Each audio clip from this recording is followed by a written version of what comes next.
नमस्कार, मी दीपाली. 12च्या या बुलेटिनमध्ये आपण 4 महत्त्वाच्या बातम्या पाहणार आहोत. जी पहिली आहे, महाराष्ट्रासाठी पॅकेजची घोषणा होणार का, आणि या संदर्भात सविस्तर माहिती देण्यासाठी आपल्यासोबत आपले प्रतिनिधी रामराजे शिंदे आहेत. त्याचबरोबर दुसरी मोठी बातमी आहे, सोलापुरात 2 शेतकऱ्यांची आत्महत्या झाली आहे. या संदर्भात माहिती देण्यासाठी आमचे प्रतिनिधी सौरभ वाघमारे आपल्यासोबत आहेत. त्याचबरोबर तिसरी मोठी बातमी आहे ती म्हणजे शाहरुख आणि गौरी खान हे अडचणीत सापडलेत, आणि या संदर्भात अधिक माहिती देतील ऋतिक गणकवार.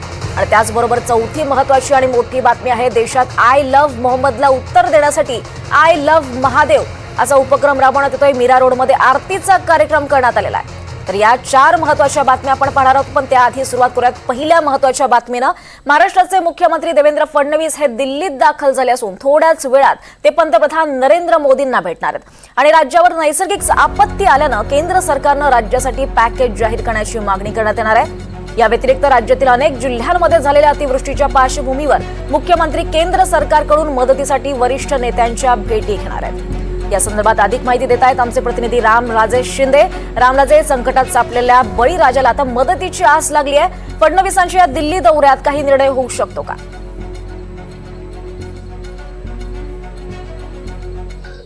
बिलकुल, म्हणूनच मुख्यमंत्री देवेंद्र फडणवीस यांचा दिल्ली दौरा हा महत्त्वाचा ठरला आहे. कारण काल अमित शाह यांची भेट घेऊन निवेदन दिलेलं आहे, परंतु आज पंतप्रधान नरेंद्र मोदी जे की देशाचे सर्वोच्च नेते आहेत, पंतप्रधान आहेत, आणि त्यांना वस्तुस्थिती आणि सद्यस्थिती राज्यामधली संपूर्ण परिस्थिती सांगितली जाणार आहे. मराठवाड्यामधला अतिवृष्टी आणि त्याचबरोबर किती जनावरं बाधित झालेले आहे, किती शेतकरी आणि शेती जे आहेत त्यामुळं नुकसान झालेलं आहे, जीवितहानी किती झालेलं आहे, आर्थिक नुकसान किती झालेलं आहे, याचा सगळा आढावा जो आहे तो पंतप्रधान नरेंद्र मोदी यांच्यासमोर मुख्यमंत्री देवेंद्र फडणवीस मांडणार आहेत. आणि त्याचबरोबर राज्य सरकारने 2000 कोटी रुपये वितरित केलेले आहेत. मात्र अधिकची जी मदत लागणार आहे त्या संदर्भामध्ये सुद्धा केंद्राकडून मदत मागितलेली आहे, आणि हे विशेष पॅकेज जे आहे ते केंद्र सरकारने द्यावं अशी विनंती केली जाणार आहे. त्यामुळे आज थोड्याच वेळामध्ये पंतप्रधान नरेंद्र मोदी यांच्यासोबत भेट होणार असल्याची माहिती मिळते मुख्यमंत्र्यांची. आणि या भेटीनंतर नेमकं महाराष्ट्राच्या वाट्याला काय मिळालेलं आहे हे सुद्धा पाहावं लागणार आहे. एकीकडून मागणी होते की जे कर्ज आहे शेतकऱ्यांचं ते सरसकट माफ करावं, हा सुद्धा मुद्दा आहे. त्यामुळे विशेष पॅकेज आणि कर्जमाफी हे 2 महत्त्वाचे मुद्दे आहेत की ज्याच्यावर पंतप्रधान नरेंद्र मोदी यांच्यासोबत चर्चा होईल, आणि घोषणा कधी होणार ते मात्र बघावं लागणार आहे. त्यामुळे सर्वांचेच आज नजरा लागलेल्या आहेत या भेटीकडे की नेमके या भेटीमधून महाराष्ट्राच्या वाटेला काय मिळतंय. निश्चितच रामराजे, त्यामुळे संपूर्ण राज्याचं या निर्णयाकडे लक्ष लागलेलं आहे. धन्यवाद या सगळ्या सविस्तर माहितीसाठी. दरम्यान हिमाचल आणि पंजाबप्रमाणेच महाराष्ट्राला सुद्धा केंद्र सरकार मदत करेल असा विश्वास आज उपमुख्यमंत्री अजित पवार यांनी व्यक्त केला आहे. पंतप्रधानांनाही पत्र दिलेलं आहे की आम्हाला ह्याच्यामध्ये मदत करा. डिझास्टरच्या संदर्भात अशा प्रकारची नैसर्गिक संकट आल्यानंतर एक कमिटी केंद्र सरकार नेहमीच नेमतं. यावेळेस त्या कमिटीचे प्रमुख हे अमित शाह साहेब आहेत, आणि त्यांना पण काल आमच्या तिघांच्या सहीचं पत्र मुख्यमंत्र्यांनी दिलेलं आहे की हे जे काही संकट आलेलं आहे ते संकटावर त्या लोकांना संकटातनं बाहेर काढण्याच्या करता राज्य सरकार मनापासून प्रयत्न करते, परंतु तिथं केंद्र सरकारने पण ह्याच्यामध्ये आम्हाला मदत करावी. मागे पंजाबमध्ये आणि हिमाचल प्रदेशमध्ये ह्या गेल्या महिन्यामध्ये अशा प्रकारचं घडलं, त्यावेळेस तिथं मदत झालेली आहे. आणि महाराष्ट्रात पण ज्या वेळेस अशा प्रकारची संकटं आलेली आहेत किंवा देशातल्या कुठल्याही राज्यावर आलेली आहे त्यावेळेस साधारण आढावा घेऊन केंद्र सरकार मदत करत असतं. आणि म्हणून ती मागणी स्वतः गृहमंत्री मुंबईत संध्याकाळचा कार्यक्रम होता त्यावेळेस मुख्यमंत्र्यांनी केली. तर राज्यात अतिवृष्टीचा जोरदार तडाखा बसल्याने त्यामुळे बळीराजा संकटात सापडलाय, आणि त्यात आता मदतीसाठी राज्य सरकारनं केंद्राकडे मागणी केली आहे. मुख्यमंत्री देवेंद्र फडणवीसांनी अमित शहांना मदतीसाठी पत्र लिहिलंय, आणि त्यात त्यांनी राज्यात झालेल्या नुकसानाची माहिती दिली आहे. त्याचबरोबर NDRF मधून वाढीव मदत देण्याची सुद्धा त्यांनी मागणी केली आहे. तर या पत्रात नेमकं काय लिहिलं आपण पाहूयात. महाराष्ट्रातील अनेक जिल्ह्यांमध्ये झालेल्या अतिवृष्टी आणि पुरामुळे आपत्तीमुळे शेतीचं अतोनात नुकसान झालंय. त्यामुळे राज्यातील लाखो शेतकऱ्यांच्या उपजीविकेवर गंभीर परिणाम झालाय. महाराष्ट्रातील 31हून अधिक जिल्हे सध्या सुरू असलेल्या मुसळधार पावसामुळे आणि पुरामुळे गंभीरपणे प्रभावित झालेत. ही परिस्थिती शेतकऱ्यांसाठी आव्हानात्मक आहे. शेतकरी शेतीच्या अडचणींमधून सावरण्याचा प्रयत्न करत होते.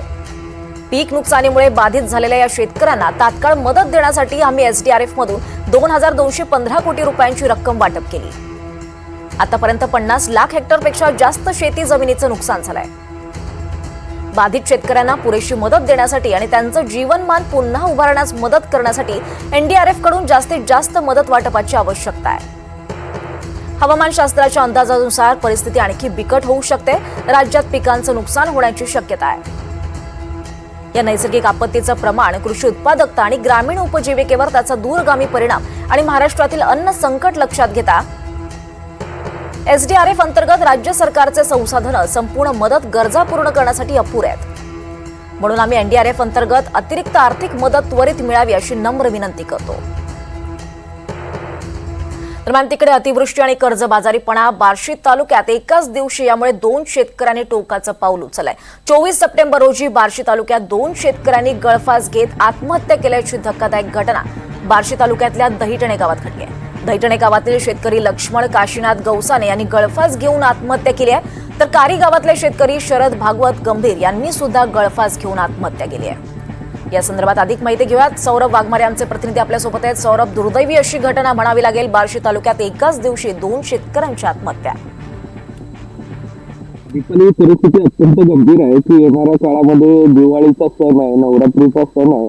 अशातच की ज्या शेतीच्या जीवावरती मायबाप शेतकरी सणावाराचे उभ्या संसाराचे स्वप्न बघतो, अशातच सीना नदीचा प्रकोप आहे किंवा महापूर जो आहे तो येतो आणि सर्व शेतकऱ्यांची जी स्वप्न आहेत त्यांची राख रांगोळी करून जातो अशी चित्र आहे. भयान परिस्थिती आहे सोलापूर जिल्ह्यात. साधारणतः असे सीना नदी काठचे असतील किंवा अतिवृष्टीमुळे जी जमिनी आहेत त्या प्रचंड बाधित झालेल्या आहेत. जमिनीवरची माती देखील जी आहे ना ती माती देखील वाहून गेलेली. यामुळे शेतकरी जे आहेत ते प्रचंड त्रस्त. बार्शी तालुक्यातील 2 शेतकऱ्यांनी जी आत्महत्या केलेली आहे ती अत्यंत म्हणजे दुःखद घटना आहे. की शेतकऱ्यांना यामुळे जे आहे ते अनेक त्रास जे आहेत त्या या आलेल्या पुरामुळे समोर जावं लागतं. कारण ज्या पिकांच्या जोरावरती शेतकऱ्यांनी स्वप्न पाहिलेली आहेत ती स्वप्न उघड्या डोळ्याने जेव्हा निष्पन्नाभूत होतात, ज्या स्वप्नांची राख रांगोळी होते त्यावेळेस शेतकऱ्यांचे जे प्रश्न आहेत ते अत्यंत गंभीर होतात. तो जो व्हिडिओ आहे तो प्रचंड व्हायरल होतो आणि ती जे गंभीर बार्शी तालुक्यातील जे गवसने जे नावाचे शेतकरी आहेत त्यांच्या मुलीचा जो व्हिडिओ आहे तो प्रचंड व्हायरल होतो. त्या मुलीची तळमळ अशी सांगते मुलगी की माझ्या वडिलांना जर त्या 15-20 मिनिटाला बँकेचे फोन यायचे, वडील माझ्यापाशी येऊन रडायचे. ही परिस्थिती जी आहे ती अत्यंत भयानक परिस्थिती. आणि शेतकरी हे 2 शेतकऱ्यांची जी आत्महत्या आहे ती अत्यंत दुर्दैवीच म्हणावं लागेल. कारण ज्या पिकावरती ज्या शेतमालावरती येणाऱ्या काळातलं जे कुटुंबाचं जे आर्थिक नियोजन आहे ते संपूर्ण सोलापूर जिल्ह्यातील ते नदीकाठचे जे शेतकरी आहेत, जे पूरबाधित शेतकरी आहेत त्यांचं संपूर्ण स्वप्नाची जी आहे ती राख रांगोळी झालेली आहे. दीपाली, निश्चितच सौरभ, त्यामुळे संकटात सापडलेल्या शेतकऱ्याला खरं तर तातडीनं मदतीची गरज आहे. धन्यवाद या सगळ्या सविस्तर माहितीसाठी. आपण असेच सोबत राहा. पुढची महत्वाची बातमी आपण पाहणार आहोत. इकडे आणलं मग असं गाय बांधलंच नाही तर त्यांनी गाय तसंच सोडून दिला. ती तिथं पिवळं वावर आहे ना तिथं गाय खायला. मग मी बघितलं, मम्मीला म्हणलं मम्मी बाग आपल्या गाय दुसऱ्याच्या वावरात गेल्या तर पप्पा काय करेल. तर मग ते आम्ही आलो तर मग तिथं असं उभारलेलं होतं. मग मम्मीनं बघितलं आणि मी गाय तिकडं बघायला गेले. मग मम्मीनं बघितलं, मम्मी म्हणजे चिरकायचंच कळना, असा गळफास घेतलेला होता, चिरकायचंच कळना. मग मम्मीनं भाऊजी म्हणून हाक मारली. मग अंकलच्या आधी मी तिकडून आले पळत काय झालं की म्हणून. मग अंकल आलं, मग मम्मीला एकट्याला उचलूनच गेलं, म्हणजे असं वर मुंडकं करायला उचलना गेलं. मग अंकलनी ती उचललं आणि आजोबांनी आडकी त्यानं ती दावं कापलं. तू होती का होते पण असं वाटतच नव्हतं असं गेल्यावर भेटते तर कसं पण येऊन भेटते तर मला कसं भेटते असं म्हणजे लय लाड करतात. माझ्या भाऊन माझा लाड होता जास्त. पप्पा काय म्हणायचं तुला? काय नको दिसत पॉलिस होऊन दाखव म्हणायचे मला. आता पप्पा तुझे गेले तर काय काय फिशकम गेले पप्पा तुझे? कर्ज होतं 15-15 मिनिटाला फोन असायचा सारखं. अर्धा तास आम्हाला 1.5 तास बसून दाखवलेला त्यांनी किती फोन येत असं म्हणजे दमच नव्हता. सकाळी उठलं फोनच. एकदा फोन डबल घेतला. असं रडायचं पण म्हणजे असं आम्ही रानात आलो की सुट्टी दिवशी ती की रडायचं गळा धरून धरून तुझ्या? मम्मीच्या बी माझ्या बी रडायचं. मग त्यांना सांगा म्हणायचं कोणाचं फोड येतंय काय होतंय तर सांगत नव्हतं, गप्प बसायचं असं म्हणजे सहन करायची ही होतली होती त्यांच्याकडे. मग त्यांनी सहन केलं असं केलं. आता काय वाटतं पप्पा गेले तुला? वाईट वाटतंय म्हणजे अशी कोणाची गाडी वाजली की पप्पाची गाडी आली म्हणून वाटतंय.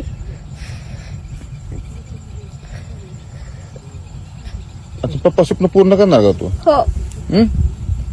आता सरकारकडून काय मागणी आहे तुझी? जसं माझे पप्पा गेले तसं कोणाची जाऊ नये हेच आहे. नुकसान शेतात झालं तुमच्या? हो, सगळं ऊसात पण पाणी आहे, पेरूत आहे, लिंबूनी सगळीकडे पाणीच पाणी आहे. आणि पेरूला पाणी लागून आळ्या लागल्या त्या.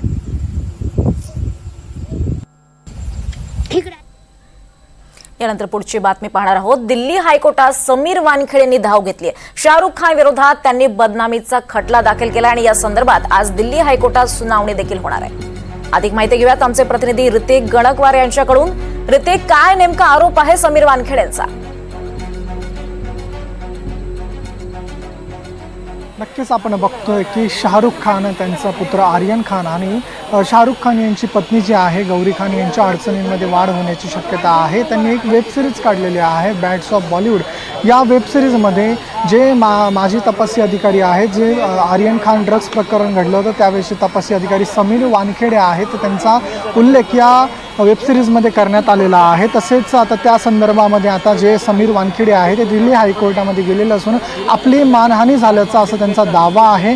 आणि आता हायकोर्टामध्ये त्यांनी धाव घेतली असून दुपारच्या सत्रामध्ये ही सुनावणी होणार आहे. एकंदरीत ही वेबसिरीज आहे, त्या वेबसिरीजमध्ये त्यांनी असं म्हटलेलं आहे की आक्षेपार्ह आणि अश्लील असं वर्तन करण्यात आलेलं आहे. तसेच सत्यमेव जयते या शब्दप्रयोग त्यांनी अपमानकारक घेतलेला आहे. एक पात्र आहे जे सत्यमेव जयतेचा अपमान करते असा आरोप घेऊन त्यांनी आता दिल्ली हायकोर्टात धाव घेतलेली असून आता यांच्या शाहरुख खान आहे तसंच त्यांची पत्नी गौरी खान यांची रेड चिलीज एंटरटेनमेंट ही जी कंपनी आहे तिच्या विरोधात हा मानहानीचा खटला दाखल केलेला असून जवळपास 2 कोटींचा खटला हा दाखल केलेला आहे. तसेच ही बॅड्स ऑफ बॉलिवूड जी वेबसिरीज आहे ती देखील बंद करावी असं जे समीर वानखेडे आहे त्यांच्याकडून या मागणीमध्ये म्हटलेलं आहे.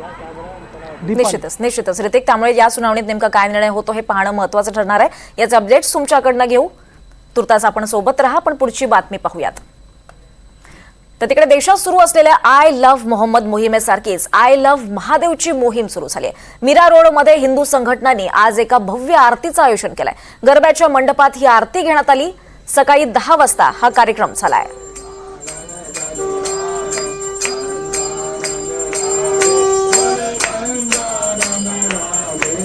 अधिक माहिती घेऊयात आमचे प्रतिनिधी मनोज सातवी यांच्याकडून. मनोज, आय लव्ह मोहम्मद मोहिमेसारखीच आता ही दुसरी मोहीम आय लव्ह महादेव नेमकी काय आहे?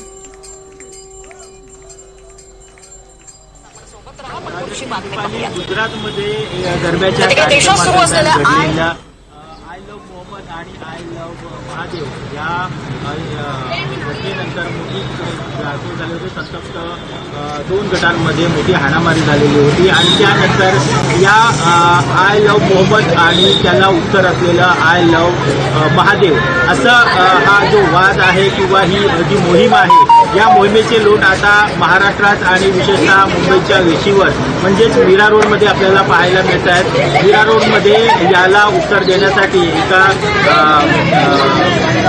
आरतीचं विशेष अशा आरतीचं आयोजन करण्यात आलेलं होतं आणि ही आरती झाली आहे. या आरती दरम्यान या ठिकाणी मोठ्या प्रमाणात आय लव्ह महादेव अशा मोठ्या प्रमाणात बॅनरबाजी करण्यात आलेली आहे. या आय लव्ह महादेवची उत्तर देण्याचे जे प्रमाण आहे ते खूप मोठ्या प्रमाणात आहे आणि वेगवेगळ्या ठिकाणावरून वेगवेगळ्या समाज माध्यमांवरून आय लव्ह मोहम्मदचं